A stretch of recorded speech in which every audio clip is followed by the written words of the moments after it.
What I want to sort of go over with you today is what I think are your strengths and also what I think you can improve between the time now and when you actually apply, right?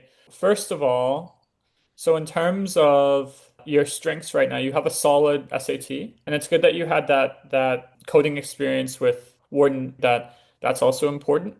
But in terms of what I think you could work on, first of all, I think that you have an opportunity to get a couple more APs under your belt. So, calculus, AB, and physics, which is good. And then SAT. So I think if you don't want to take it again, you're welcome to not take it. One thing about the SAT that I'll always say is it doesn't matter how many times you take the SAT in today's world. And so even if you were to take the SAT and not study at all, you don't even have to submit that score to colleges. So I recommend if you do have a little bit of time to take it again. But ultimately it's up to you, right? So if you're too busy with other things, don't worry too much about it.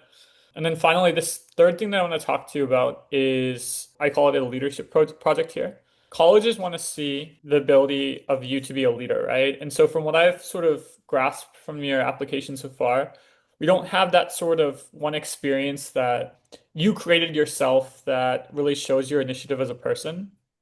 And so between now and when you actually apply, I encourage that you at least sort of start pursuing a passion project because, for example, the project I did was about teaching underprivileged kids tennis because I wanted to be a professional tennis player. And I didn't start until the summer between my junior and senior year. So I made it like a nonprofit and I taught local kids in what's called the Boys and Girls Club, which is based in Laurel, Maryland. So I taught those kids tennis, and that ended up being a big part of what the essay I wrote was about. And so even now, with you applying ED in 2 months, you still have a little bit of time to at least try to set something up. And so I'm going to sort of give you what I perceive as a good passion project for you to potentially start between now and when you apply. And you could continue this all the way up to your regular application deadline, so until late December. And so what I mean by this passion project is essentially you create a project in which you make some sort of social impact while also sort of showing your interest in some area, right? To give you an example, so I thought of something like, for example, wings of inclusion. Have you ever, had experience with flying drones by any chance, Ethan? No, Okay. So, when you apply to an aviation program, and we're going to get into this a little bit, but there are certain colleges that you apply directly to an aviation major. And then there are also colleges in which you don't apply to an aviation major, you would apply to something like aerospace engineering. And so with aerospace engineering, a big part of that is also things like drones and autonomous control and stuff like that. And so a project, for example, I thought about that you could potentially do, and again, this could be, wouldn't necessarily have to be this project specifically, but you could sort of adapt it to what your interests are, is, for example, there's an organization in Howard County that I know that's called the ARC. And so the ARC is essentially an organization that helps mentally and physically disabled people. And so what you could do is potentially have some sort of program where you go over to the ARC and teach some of the mentally disabled people there how to fly drones just a little bit around the area of Arc Howard County to sort of inspire their own interest in that sort of area, and also have fun doing so. And so I think that when you create a passion project, doing something that helps specifically a group that's underserved or solves some sort of problem, it shows, again, social impact, and it also shows your interest in your particular area of study. And so this would sort of kill two birds with one stones by sort of solidifying your interest in aerospace engineering and aviation while also helping a group of people that need help. Okay, so we'll just continue to go through this.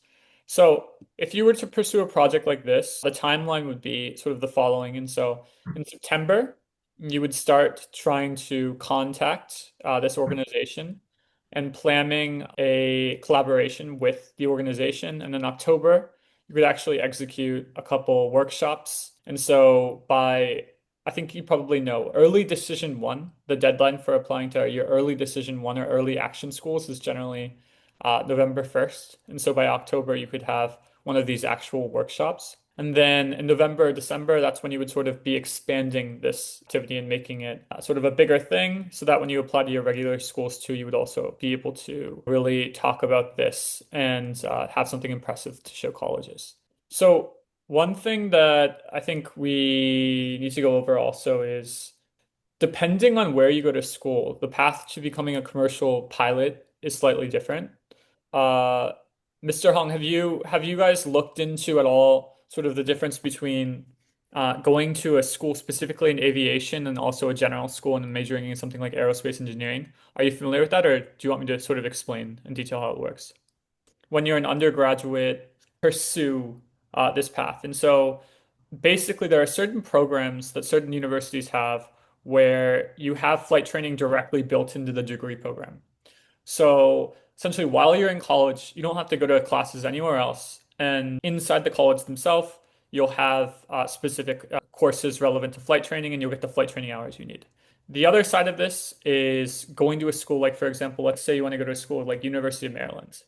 Normally, what you would do is you would study aerospace engineering or mechanical engineering, for example, and then you would have to actually do your flight training separately at an FAA certified school, and etc. So, um, to sort of contextualize this, if you look here, so this left side here is aviation university, so specifically schools that have this integrated flight training program.